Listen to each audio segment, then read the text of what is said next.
So what can you do? By you, I really mean you as a group, business, or individual. You can look at your policies, official or otherwise, and analyze.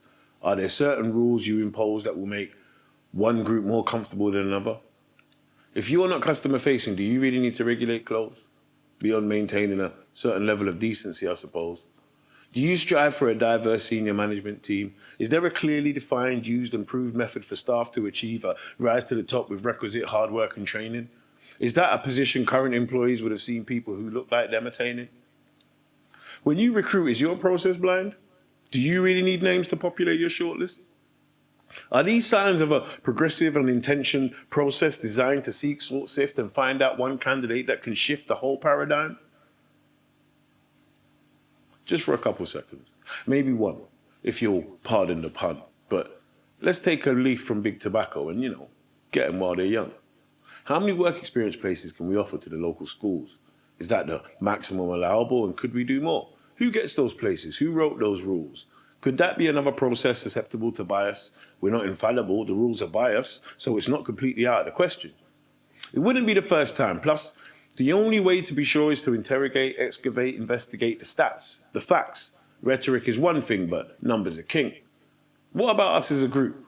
What's the truth when it comes to the impact we can make en masse? Well, there's a number of ways you can rally the troops. You can run a scheme of mentors to help guide and advise local disadvantaged youth. Getting ahead in life can often be about the connections you make. That first connection might just be you. You could run assemblies, volunteer, sponsor school trips for kids. It's not necessarily about being a saviour or doing your local area a massive favour. Work in the community needs to be carried out by those in the community, whether they be homeowners, tenants, businesses, schools. They form a deep and rich pool of talent, elbow grease and great ideas, I bet. So, has anyone even tried to ask them what they want and what they need yet?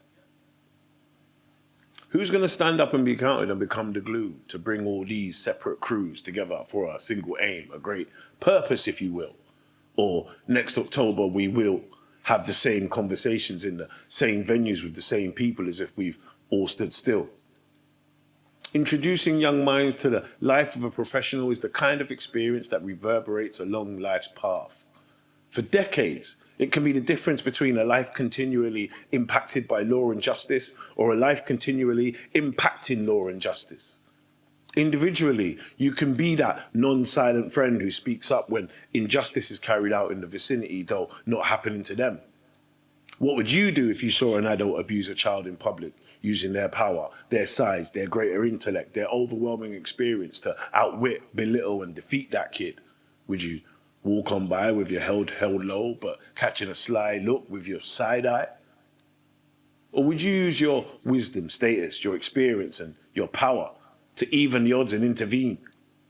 That is analogous to being an ally. Stick with me, you'll see what I mean.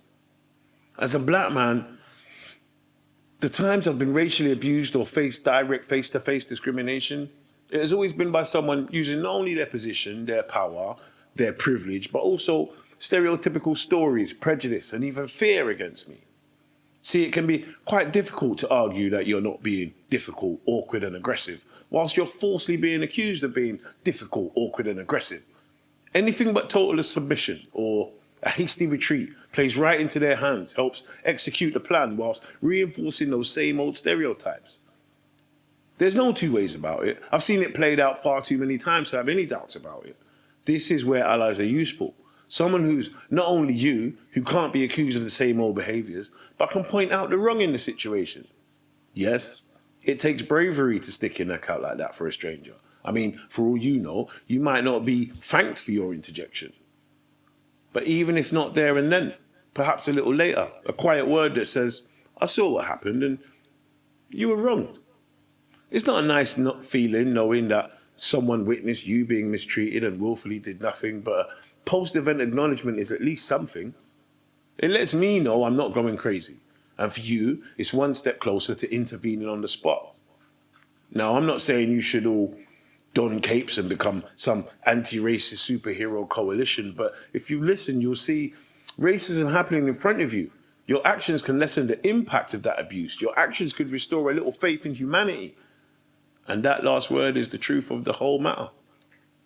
Racism isn't my problem or yours. It's ours. It's humanity that invented it.